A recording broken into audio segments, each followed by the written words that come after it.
Hey friends, it is Rev Sheree here with the amazing podcast. We have The Rewind, the CUT Collective podcast that comes straight out of Christ Universal Temple. I'm so excited to be here today as we are going to unpack the lesson sermon from March 15th, 2026. It is episode 8 of our season 3 of the Collective's podcast, The Rewind.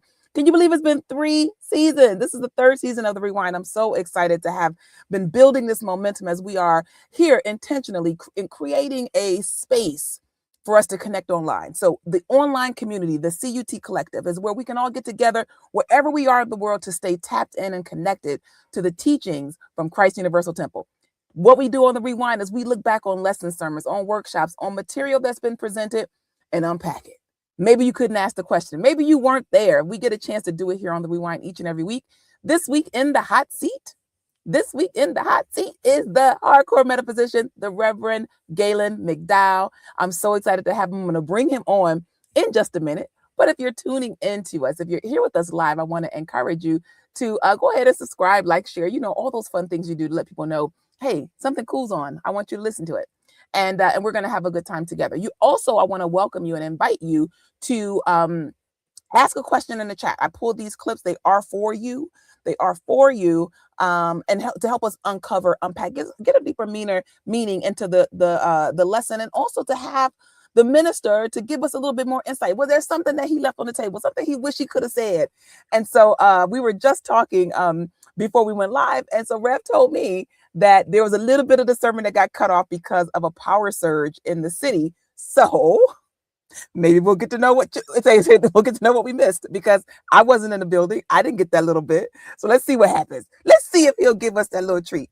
But without further ado, I want to bring Rev on into the scene. What's going on, Reverend McDowell? How are you?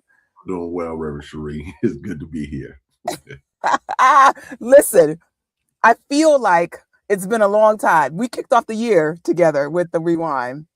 Mm-hmm. And we're here. We get to come together again. I'm grateful for that. Grateful to be here and grateful to be able to share our better living message with the world. So we're in the Lenten season, right? And for those who aren't familiar with Lent, it's the 40-day period, really 46 days between Ash Wednesday and Easter. And it's a time that we have, you name things what you want them to be. And so it's a church tradition, but we've named it a season of eliminating negative thinking. Let's eliminate negative thinking. And so we use it as a consciousness building experience. I call it, in my Lenten experiences, I call it a spiritual immersion experience, where you get to really dig deep and give yourself a time to be wholly dedicated to your spiritual growth. So we're going to have a good time as we uncover the sacred pause, which was your sermon title today. I love that title, The Sacred Pause. So first I want to say that there was some not even technical issues. There was a complete power surge in the city that interrupted the live stream. This is why when you can go to church, you're supposed to go to church. So the power surge don't happen in person. You get to still hear, see, and have a good time. But for those of us who are connected only digitally, I want to know what we missed. So let me start by saying this, because you gave a lot of great information. We're going to talk about what the sacred pause is, but you said I opened it up with something that got cut. Do you remember what that is? Off the top of my head, because obviously I don't have it in front of me.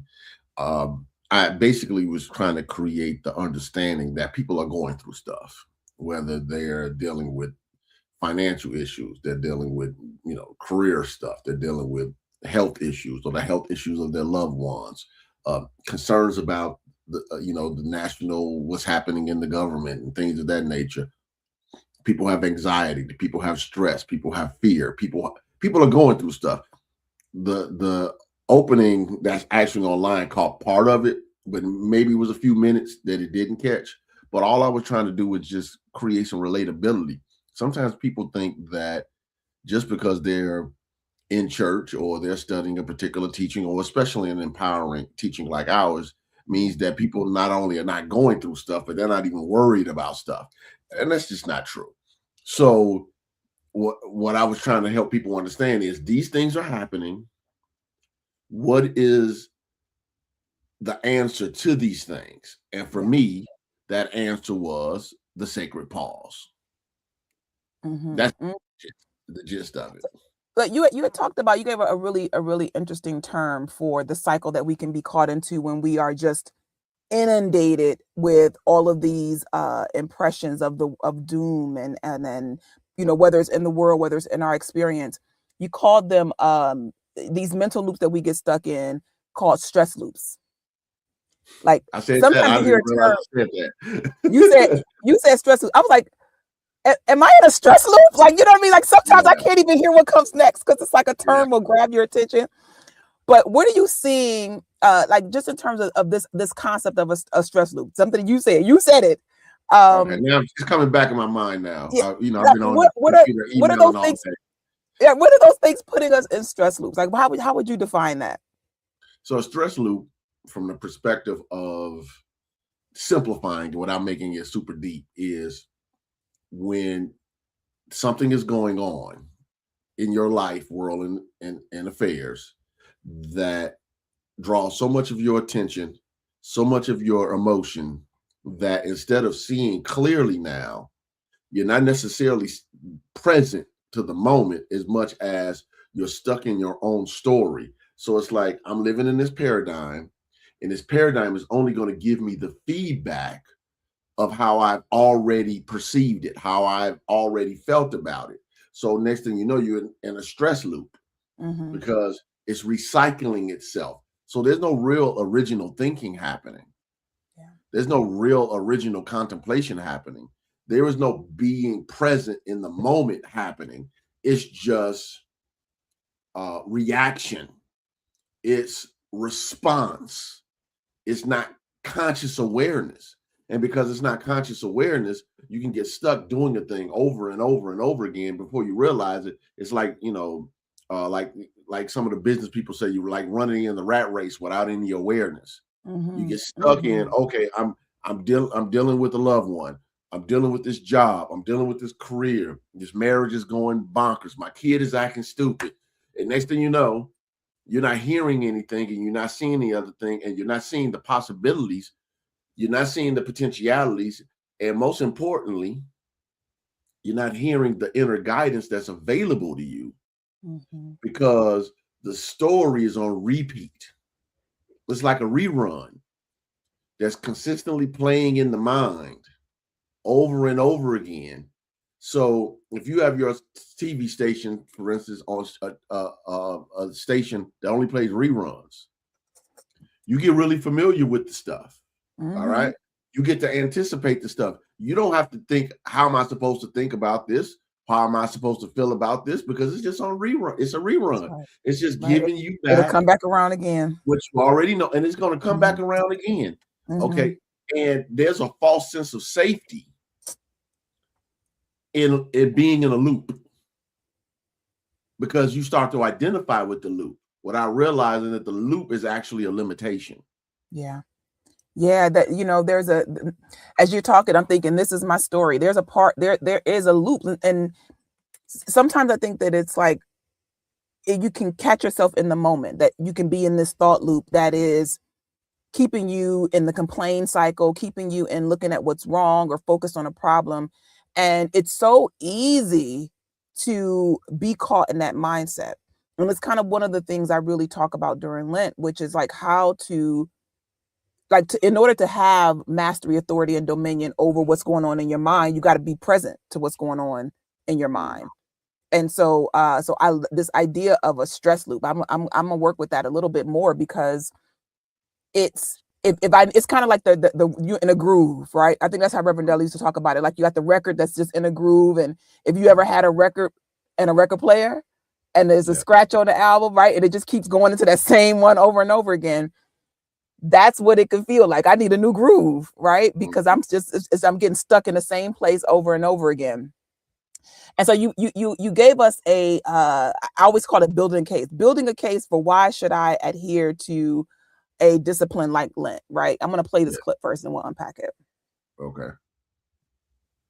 Minds are like a rodeo with wild horses that are kicking and bucking while the cowboy is trying to ride them. When your mind has been out of alignment for a very long time, and then you hear Reverend Wells talking about let's eliminate negative thinking, Your mind is like, no, we're going to kick and we're going to buck against that thought.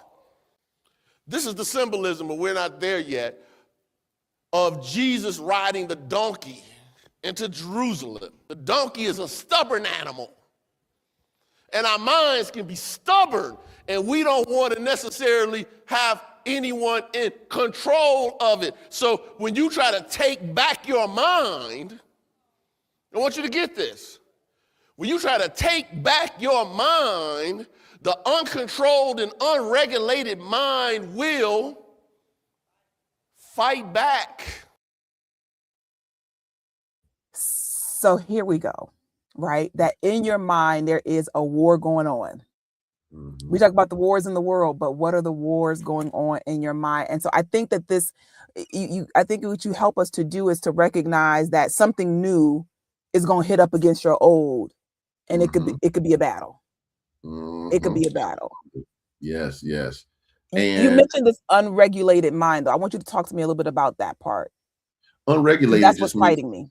Yeah, that's the aspect. Depending on how much of your conscious awareness of your consciousness is unregulated. And what I mean unregulated, meaning it's not under your real conscious control. In other words, your mind takes you where you don't want to go. I consider that an unregulated mind. And you're thinking anything, you're feeling anything, you're believing anything, and you're creating the experiences and the actions that are consistent with that unregulated mind. So when anything is unregulated, when you seek to regulate it, it's going to resist. I was talking to my stepdaughter the other day about her dog. And sometimes when I will, see the dog and I'll take the dog out for a walk, I'll walk the dog so far, stop, go the other way, stop, go the other way, stop. Why? Because the dog is very unregulated. He wants to do his own thing. No, I'm going over here to sniff. I'm running over here. So no, pull his leash back. I'm in charge. Pay attention to where I'm going, because that's what counts. Not where you want to go, where I want to go. You don't determine what.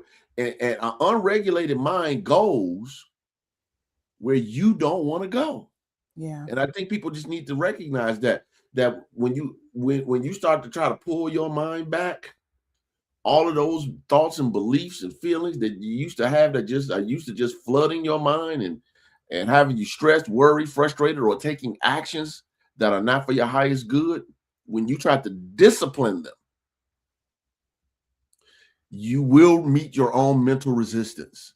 This is obviously the metaphysical symbology in the wars of the different people fighting and etc. It's also, the book of Revelation, all of that stuff in consciousness is talking about the righteous, principle-centered, spirit-led thoughts, feelings, and beliefs versus some of these low-level consciousness thoughts, feelings, and beliefs. We have some stuff in us that needs to go. Yeah. But it don't always go easily. This is why, you're a person that loves to teach forgiveness. This is why forgiveness can be so hard. Because we want to hold on to the story, which is a part of the loop. Yeah. Yeah. Because who am I without my loop? Who am I without my story?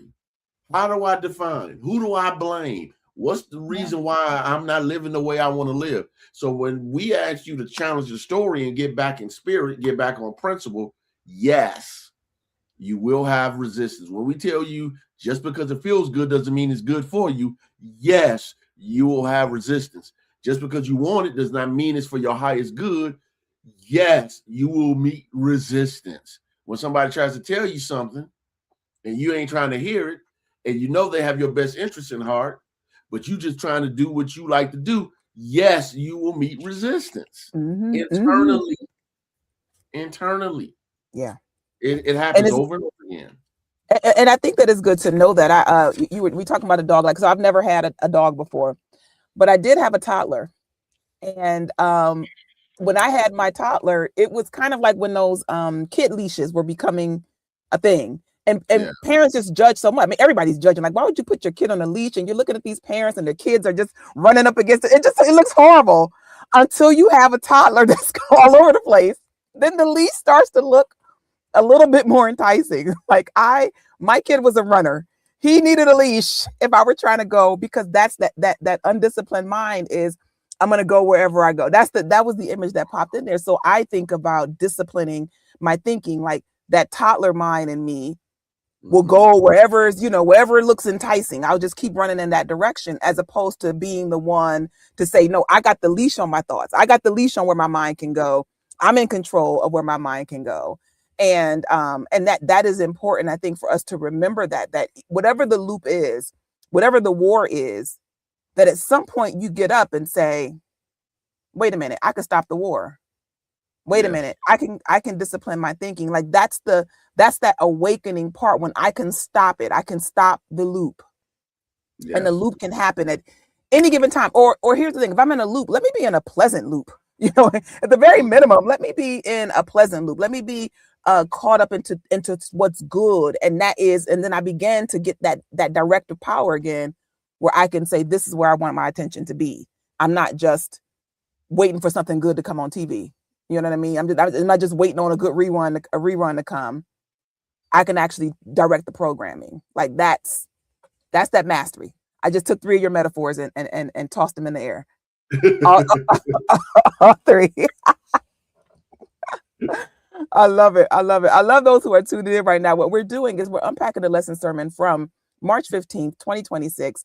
Reverend Gaylon McDowell gave the lesson sermon at Christ Universal Temple. That is the sacred pause. And so where he set us up is just to understand the need to pause. You may not even know that you need to have a pause. Whatever the sacred pause is going to be, we're going to find out in a minute. You might not even know you need to pause. Because there is I remember the grind culture that I was caught up in for so many years, where I measured my value based on how busy I was, where I based my, productivity on how many hours I was grinding through. And, when I exhausted myself from that, right, that was my loop, was, what are you doing? If I wasn't doing something, it was like something was wrong. And that's not healthy. That's not healthy. You talked that this idea about the sacred pause helping with this overwhelm is, to me, what you were building a case for the word I needed to hear. I'm gonna play this clip, and then we're gonna talk a little bit more about that. Okay.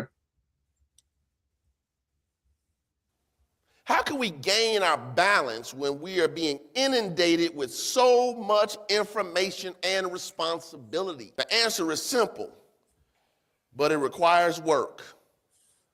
You must take the sacred pause. The world will always give you something to fear, worry, or get angry about. You will not find your peace in the outer world of highs and lows, good and bad, and pleasant and unpleasant. You can only find your peace within your own spiritual nature by taking the sacred pause. Be still and know that I am God. Sometimes you just got to stop and acknowledge God. Period.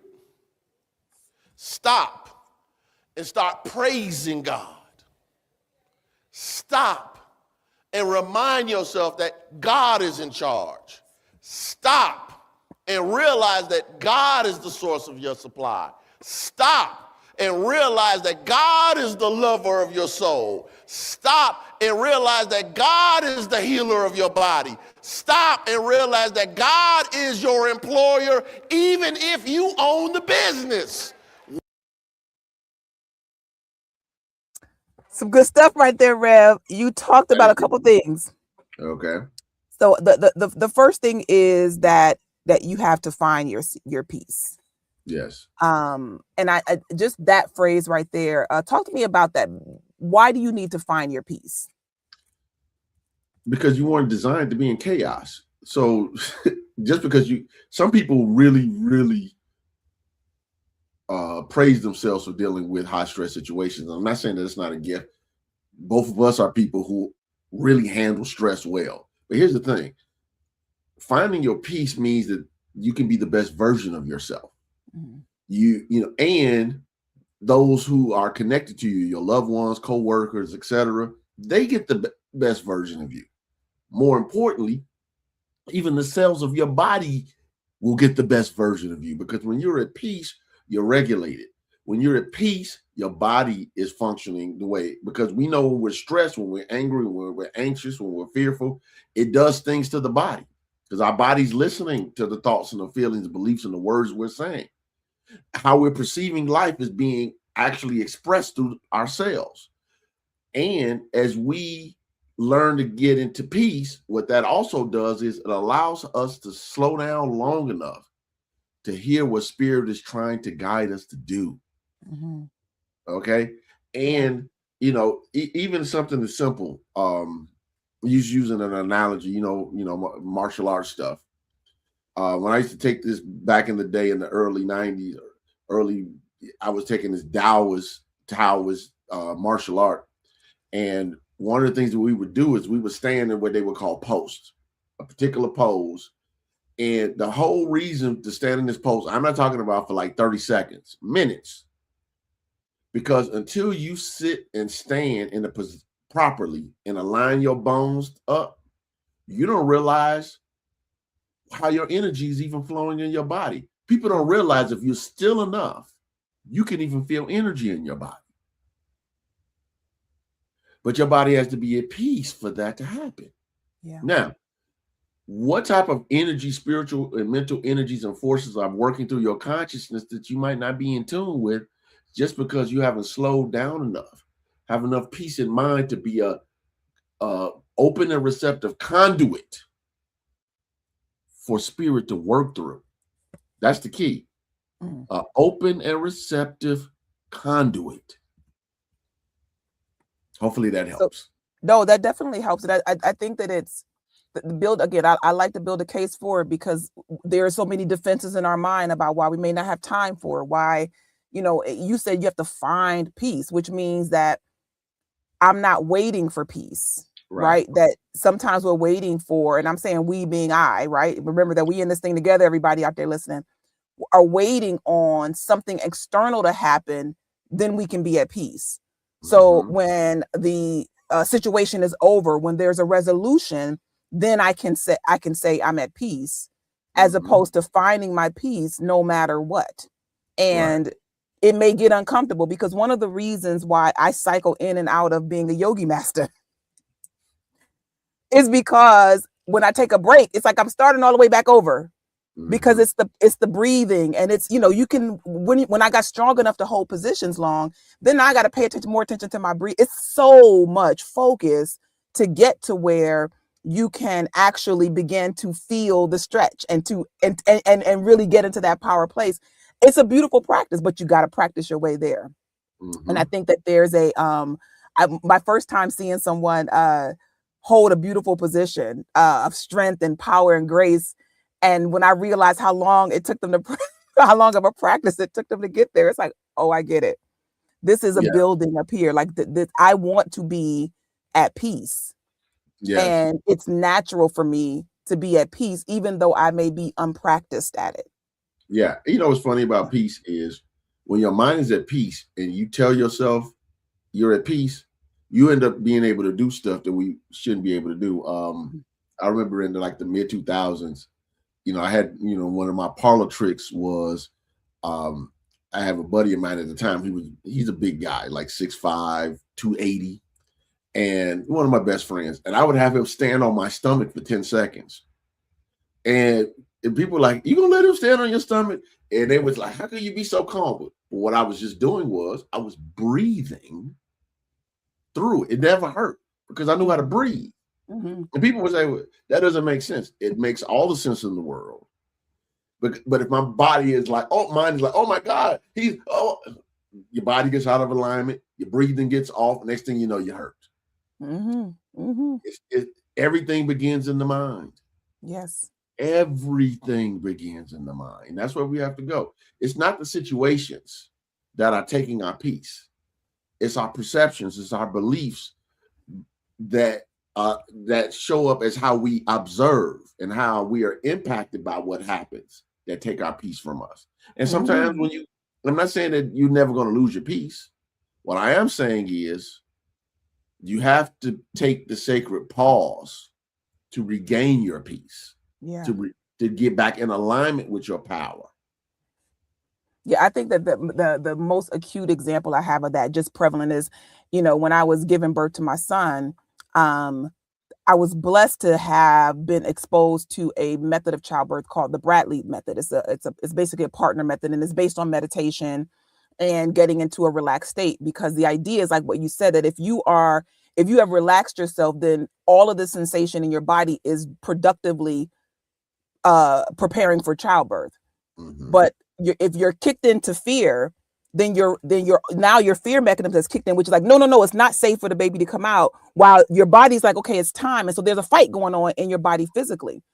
And so I mastered this birthing process, and I had no sensations in my body when I was having a baby, which is a lie. All right. But what happened for real, though, is that some contractions were horrible. Okay. Because I was frazzled, and it was like, wait a minute, what's going on? And then there was some where I would listen to the meditation. I would be saying the words in my mind about relaxing and getting myself into that space of calm, and they would come like a wave.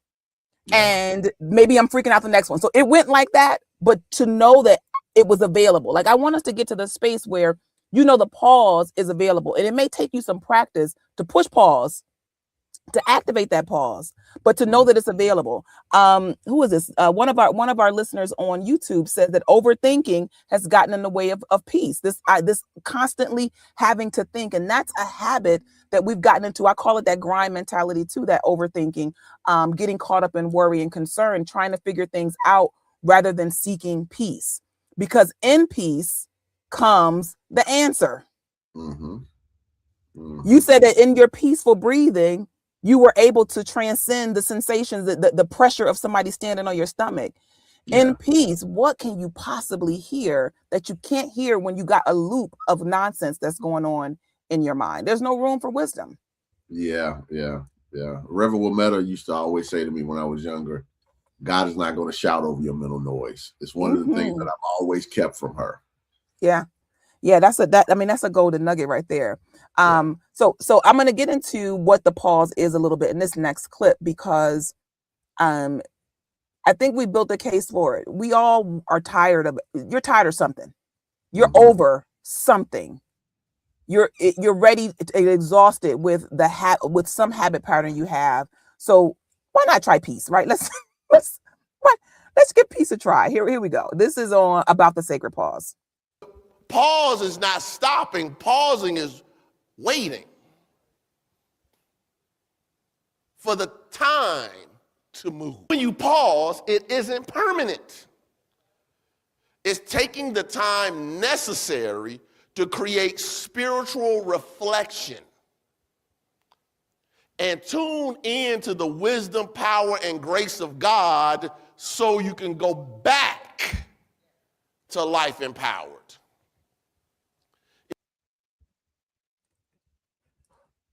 So I just had a revelation, y'all. This is Rev's revelation here. You said that when you pause, it isn't permanent. Mm-hmm. And I think that some of the reason that I don't pause is because I've had some temporary pauses that that ended up being long-term pauses. Mm-hmm. So it's like trusting that if I stop and take a moment, I won't start back up. Right.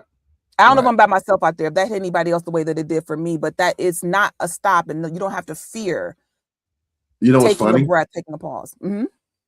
One part that I left out of the sermon just because of time's sake was about Abraham's father, Terah. Mm-hmm. When you read in the book of Genesis, Terah initially got the call to take your family and move, and he stopped, and he never started back. So then the call came to Abram before his name was changed to Abraham. And Terah in Hebrew means to loiter. So we're not saying that your mind should be loitering, in other words, stuck in a place and you never move from there. We're saying you pause so you can re-energize, reboot, refuel, so you can go back and be about your purpose, your mission, your goals, your dreams. But you have to stop. I don't care what it is. Even the best plane in the world has to stop and refuel. The best car, I don't care how expensive your car is, if it's gas or it's electric, It has to refuel, or you have to plug it in if it's an electric car for it to do what it needs to do. Sometimes human beings think that they can just grind it all the way through. Now, I'm not saying that there are not times to grind, but here's what I'm present to. The more you've re-energized yourself spiritually, the more energy you have for that.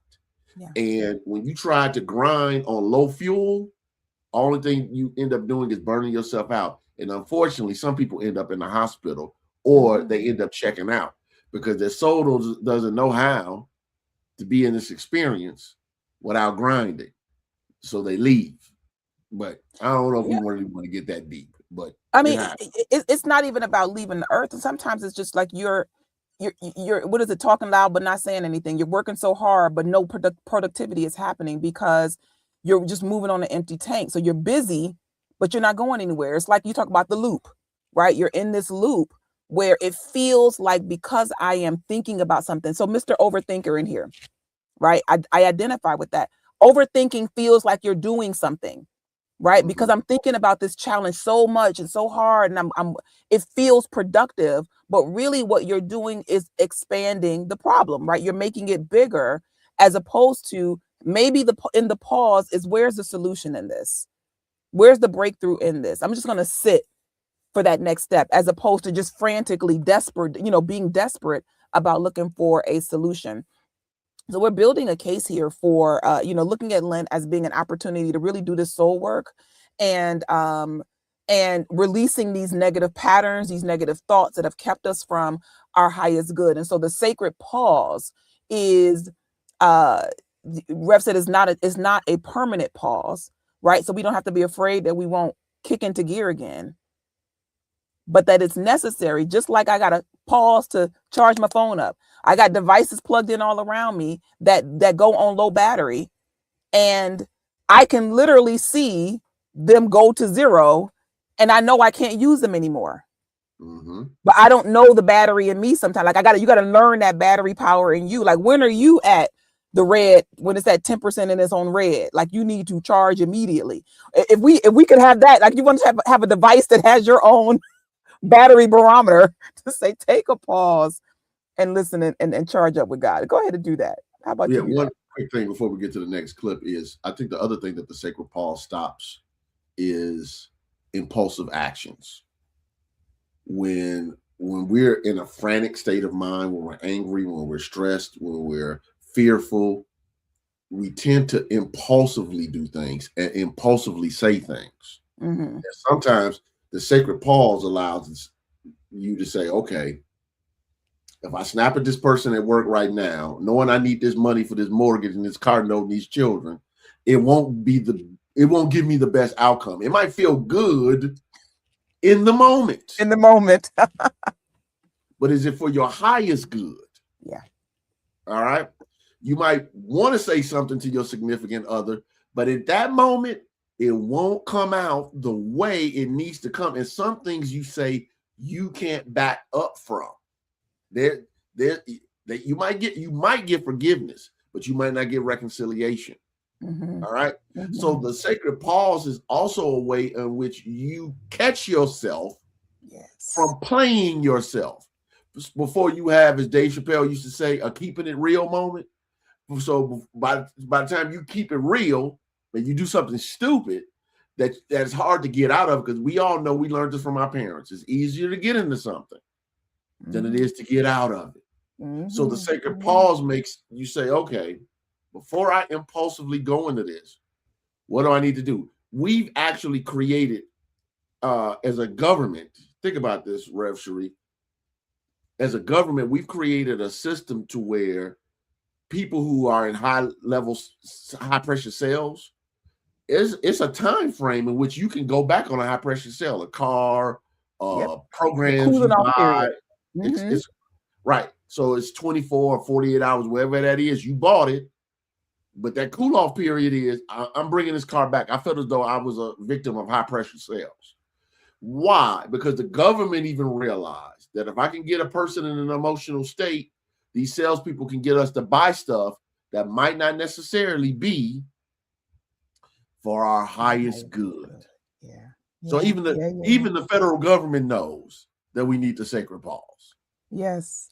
Yeah. That pause in the conversation, though, that moment, if you are tapped in enough, right? Because it's always their wisdom is always present.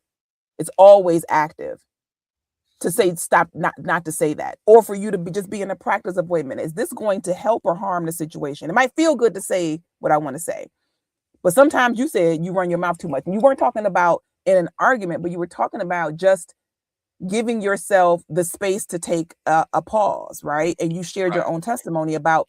I'm a big fan of of getting everybody on board with my transformation, like so that I can reduce the resistance. So I love when you shared that you knew you needed to work with something, that you were basically letting the people in your life know, I'm shutting it down. I'm shutting it down, and I'll be back with y'all whenever I'm gonna be back. And you gave them that information. But you said that just because you told them that you were taking a break didn't mean that you were telling them what you were doing, right? That you were working through something. It wasn't their business. And it also wasn't, that can set you up again to have more conversations about something that you say you need to work through. Right.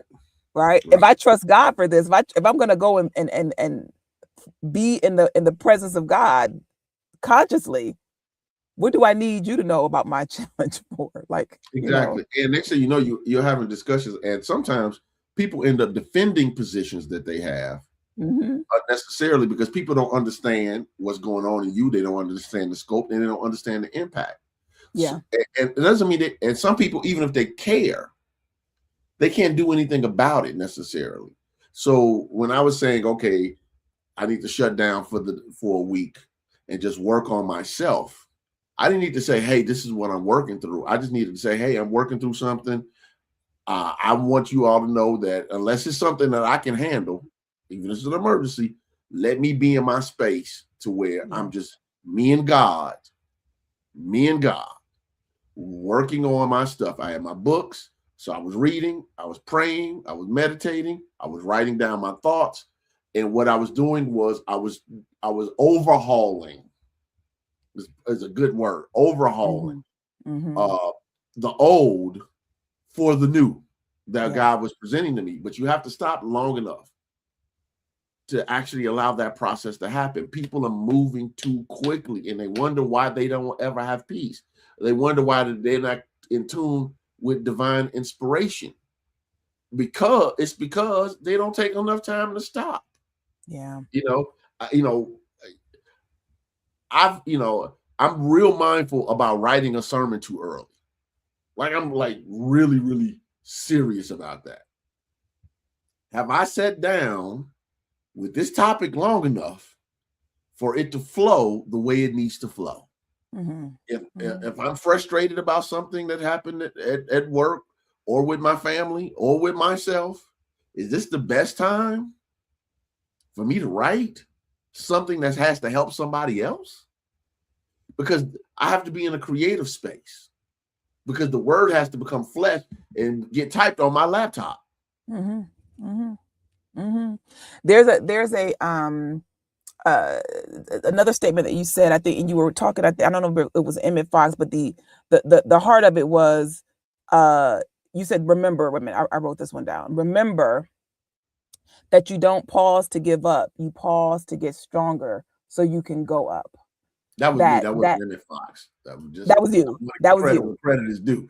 I got it was two quotes I was working with, and I like this one. Because there is a to say that I need to take a pause, take a moment, come apart, right, is me not saying that whatever it is I said yes to, I can't do. Right. It's that I got to go so that I can power up on it. I got to go power up so that I can deal with it from the right mindset. There was there was another thing. I'll see if I put it in my notes. There was something else you said. If you don't have time for prayer and meditation, you have plenty of time for worry and trouble. Yes. Like that. That's not the exact thing. It's close. Yeah. That was it right there. I didn't pull that one because I just for the sake of time, but I'm going to play this next clip because we're saying, what do you do in this pause, right? What is this pause? And we get that it's an opportunity to recharge, but we're talking about something that is not beyond you. How about that? Something that you may be even familiar with, but not using it. It's like having a tool that you never go pick up and use, but that's always at your disposal. Yes. Prayer changes you. The sacred pause changes you, not God. God is not influenced by your big words. What does it really mean? What is prayer? Prayer is a direct, personal, and often daily conversation with the divine.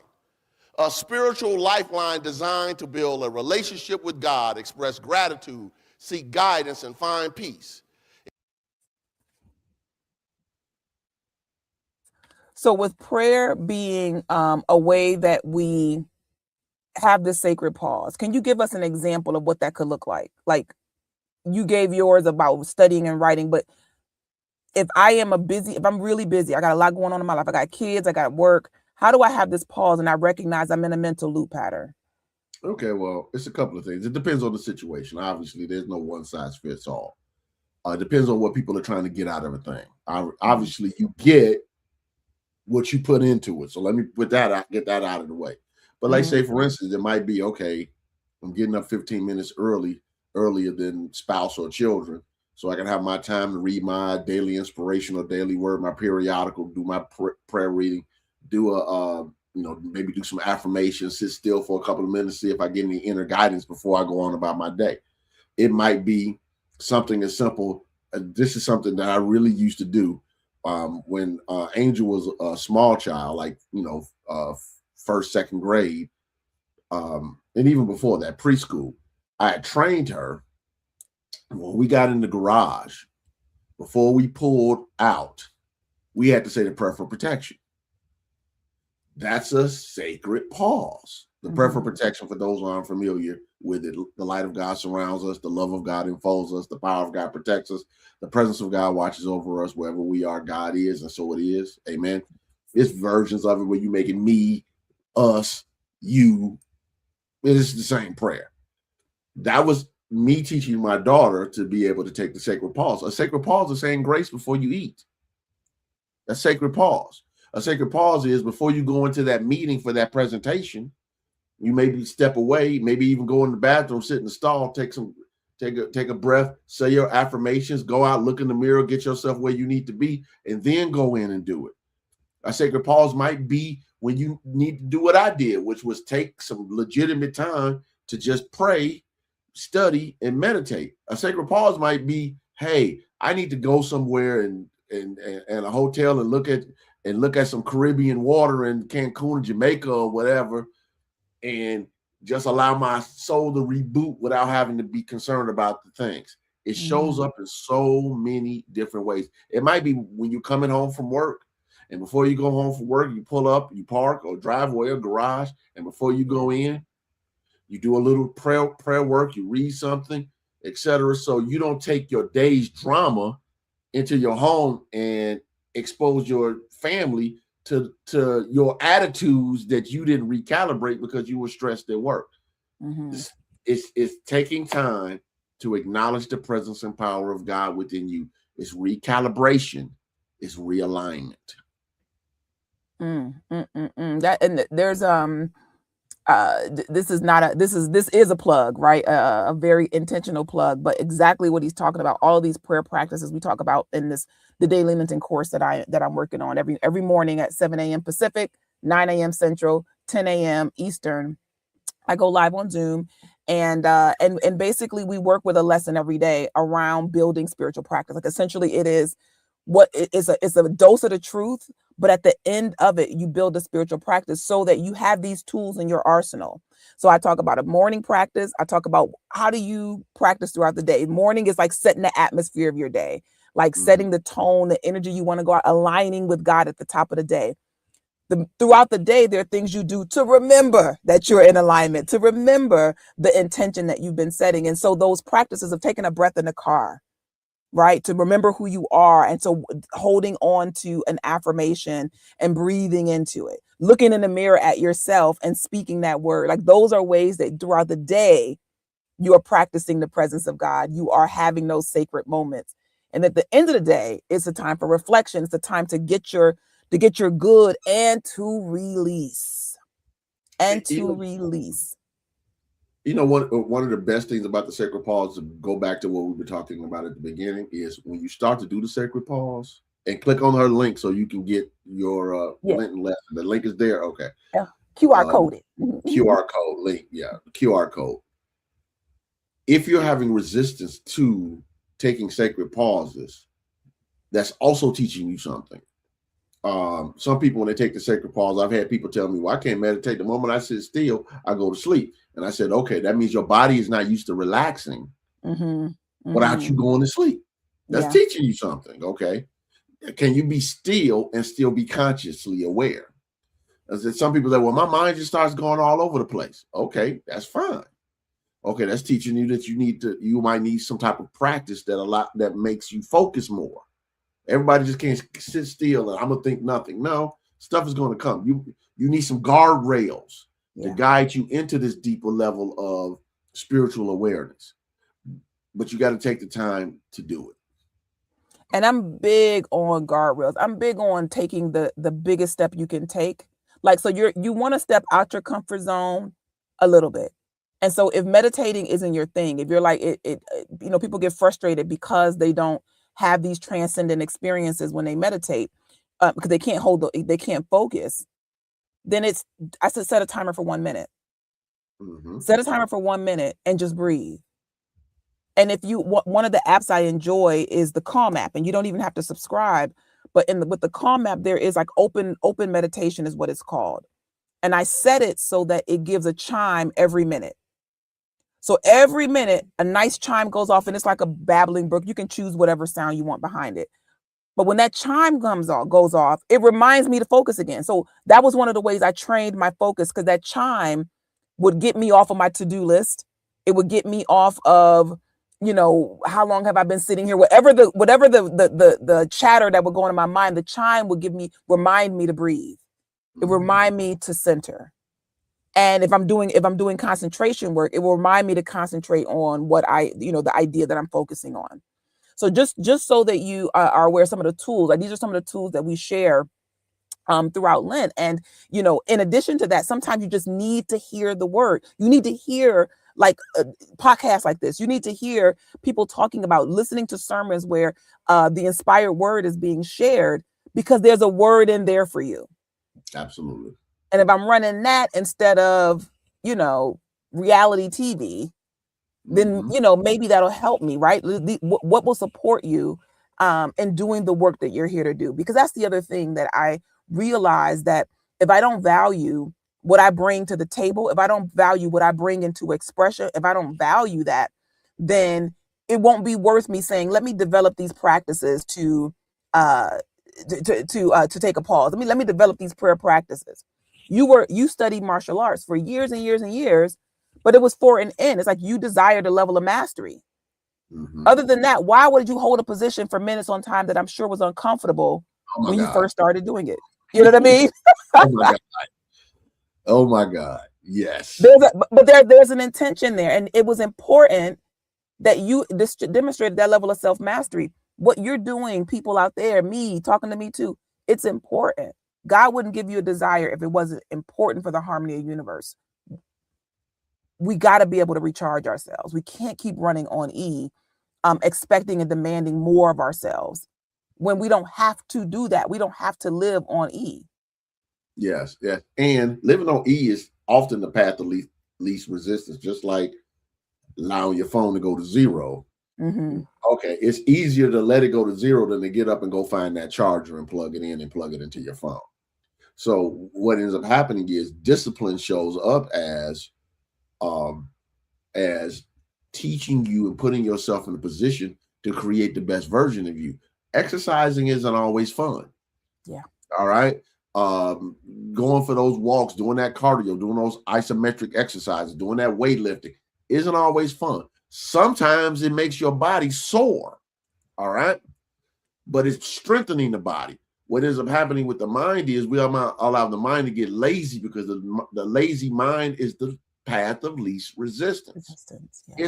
Is it hard sometimes to contemplate spiritual thought, spiritual ideas and ideals? Yes. To be a better version of yourself, to watch your mouth and catch yourself before you say something you shouldn't say. or do something you're not supposed to do, yes, it can be tough. Yes, it can be difficult. Sometimes you're fighting against yourself because just like an addict, that behavior is being driven by some type of mental state. That part. And we don't realize it. Okay. Part of the path to your mastery is in your discipline. And it takes discipline to take the sacred pause. I've never seen anybody who has ever mastered anything without discipline. Yeah. I've never seen it. I used to have people ask me all the time, how do you read all these books? I stop and I read them. While you're watching TV, while you're watching movies, while you're on the phone, while you're texting, while you're on Facebook, while you're on Instagram, I'm sitting there contemplating ultimate reality. I'm not saying that's your job to do. That's my own uniqueness. I'm not going to say weirdness, but it's my own uniqueness. Yeah, it's your unique unrepeatableness. Right. So, so how can you recall all these books and the information in the books? Because it matters to me, just like you can recall the stuff that matters to you. Right. It doesn't make me special. It shows that my specialness shows up in my uniqueness. How is your specialness showing up in your uniqueness? But for that specialness to show up, guess what has to happen? Discipline. Yeah. You've been shown, like, it's like, and everybody is disciplined at something. I know that if it's like, I have no discipline. Yes, you do. You're disciplined when what you think about the most, what you do easily is something that you become disciplined at. And so what you may not do, you may not value what you're disciplined in. It may not be adding any value to your life, what you're disciplined in, but you are disciplined. And when you notice the discipline in somebody else, don't know that you're noticing it for a reason. Like it's calling you higher. When you see someone else who is dedicated to their craft, when they're dedicated to something that's improving their life, that is an expression of their talents and gifts. I know I used to judge, right? Like, I told this story of I didn't tell this story. One of my classmates in high school, you're just oblivious to yourself. But I was in honors. I'm in this class, and this class was not an honors class, and so I didn't take it very seriously. It's like I could ace this class in my sleep. And so there was some project we had to do, and one of my classmates who was not in an honors program had done a really good project, right? And I made some snarky comment about it because I was jealous of the work that he put into the project, right? It's like I typically do a better job, but here he is taking this class seriously, and I'm here like it's a joke, but I'm jealous about it. And so sometimes we make these corny comments, we make these jabs, we punch these jabs at people who are being disciplined in the way they're interested, because we haven't seen and exhibited that same discipline within ourselves. And so I want to say, if you notice it, it's calling you higher. If you're noticing it. Mm-hmm. Yeah, growing up in South Side of Chicago, there were, and playing basketball in parks and things of that nature. One of the things that almost everybody knows is in any urban area where you see a lot of people playing basketball, there were the guys, and now we have the ladies, but I think it's more with the guys who were more than talented enough to make it to Division I basketball and even the NBA. I mean, I know a couple of guys that were, oh my God, great basketball players, but they didn't have the discipline. They wanted to gangbang. They wanted to hustle. They wanted to be in the streets. And that did not necessarily correspond with where their skill was. Right. So the skill took them to a certain place, but it stopped. Whereas there were people who went to college and got degrees. They might not have made the NBA, but they went to college and got 4 years for school for 4 years, played all 4 years, got degrees, etc., got careers because they had discipline, but that the more talented people didn't have. And somebody might be, excuse the term, dog walking you right now, not because of their talent, but because of their discipline. Yeah. Discipline will beat talent. If you listen, I think it's Will Smith who gives a really good talk on that. If you want to Google that, where he talks about talent and discipline. I want to play this last one before we wrap out of here, because I want to talk about first of all, You're using one of my favorite metaphors. So I'm gonna play it first. I'm gonna play this first. Prayer is how you activate the Christ power in you. When you pray, you tap into the presence of God in yourself to express spiritual power, wisdom, understanding, and abundance in your circumstances. You might be stuck in life, even in deep trouble, because like the Wonder Twins, you didn't activate your power. I love it. I love it. I love it. Wonder Twin powers activate. I love it. I talk about our 12 powers and what two look like activated together.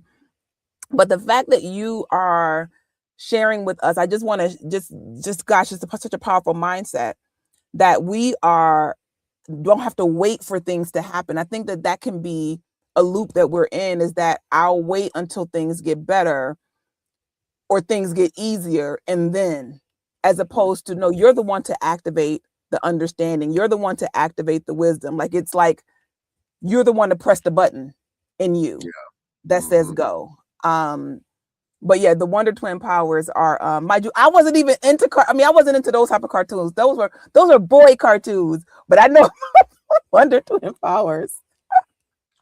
Trust me, people have already reached out to me about the Wonder Twins powers activate. One of our members was like, I was trying to explain it to my husband. He's like, how did he put that into a sermon? No, I use it all the time, but here's what I learned. Okay, you guys got to go back and watch. This is the lesson sermon from March 15th. But I didn't realize that each of the twins could transform certain things, that one went to animals and one did elements or something like that. Water, yeah. Water, right? Yeah. Didn't realize that they had a lane that they were in with their powers, but I learned something new in the lesson sermon. Yeah. A cartoon aficionado.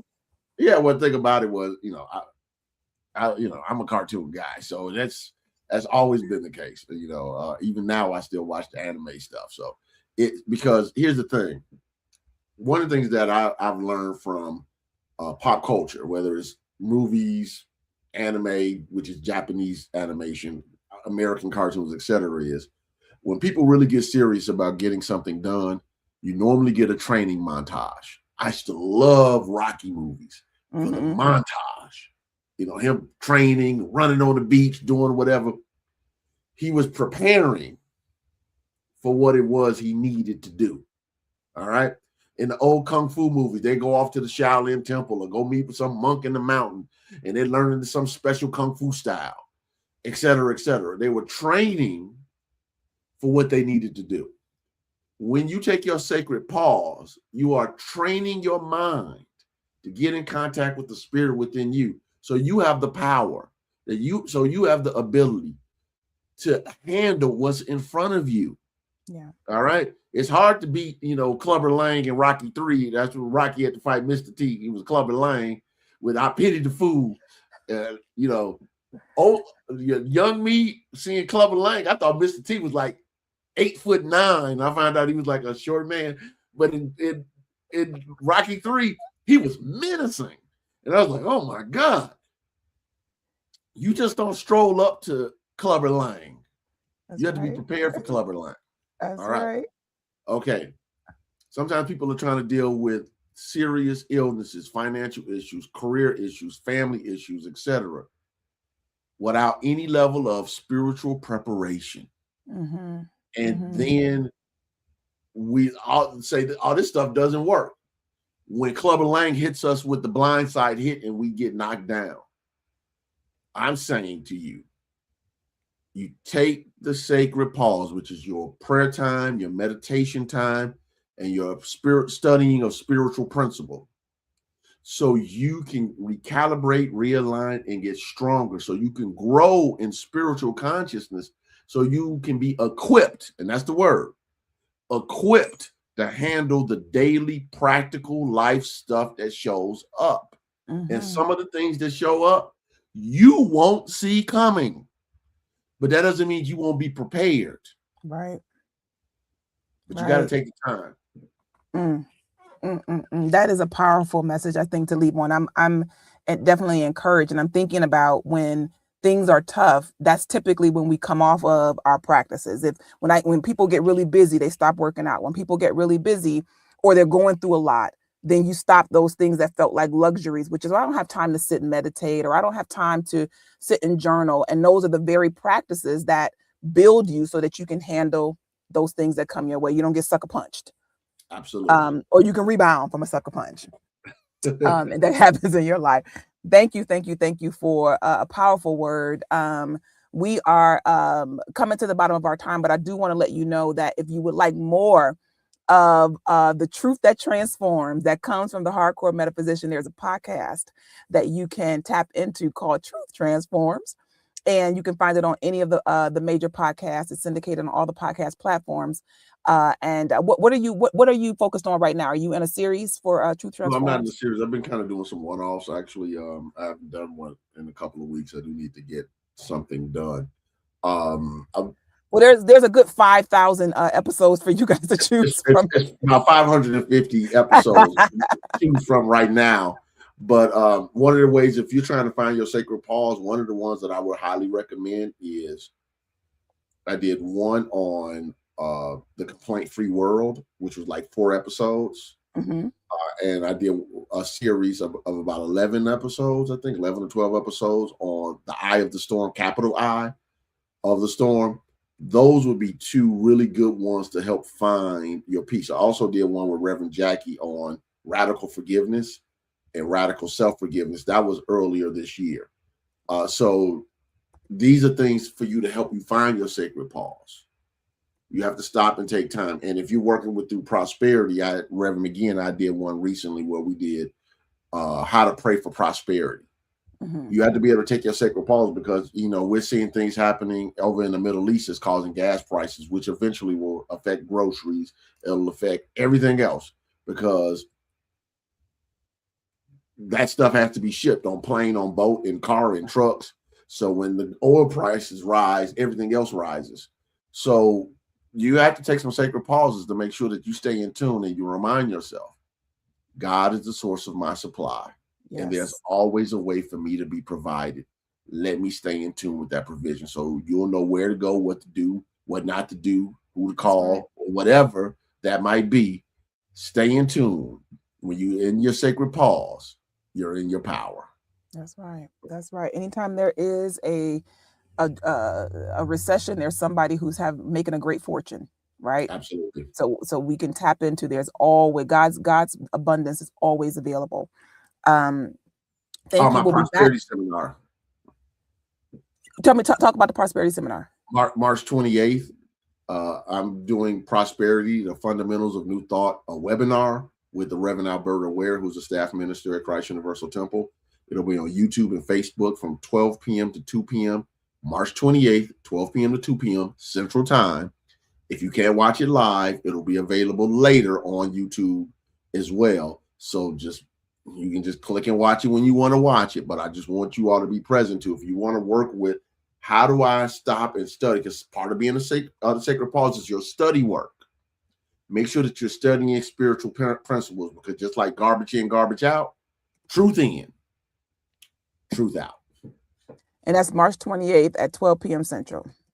Yes. And I also have a Sacred Pause seminar I'm calling Cultivate Your Oneness on April 11th from 12 p.m. to 2 p.m. in person and online. With myself, I'm doing meditations and visualizations.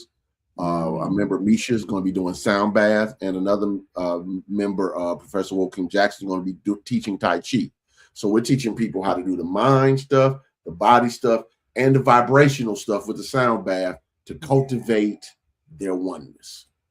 That is awesome. That's awesome. So you can stay tapped into this. Remember, all of this is an extension of Christ Universal Temple, based in Chicago, Illinois. So this is our way to touch and to stay connected no matter where we are in the world. That's what the CUT Collective is all about. Yes. So I want to thank you for what you shared today. I want to thank you all for tapping in, for listening, whenever you're listening and however you're listening. Thank you so much for being present and available. Remember that I am running a Lenten experience that is happening each and every day at in the mornings, that you can, and this is absolutely free this year. There is no registration fee. So you can go and register at shereespeaks.com.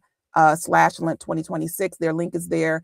And I encourage you to do that. We still have time before Easter where you can just get a charge in there. The recordings are all there. You can have this 40-day experience anytime.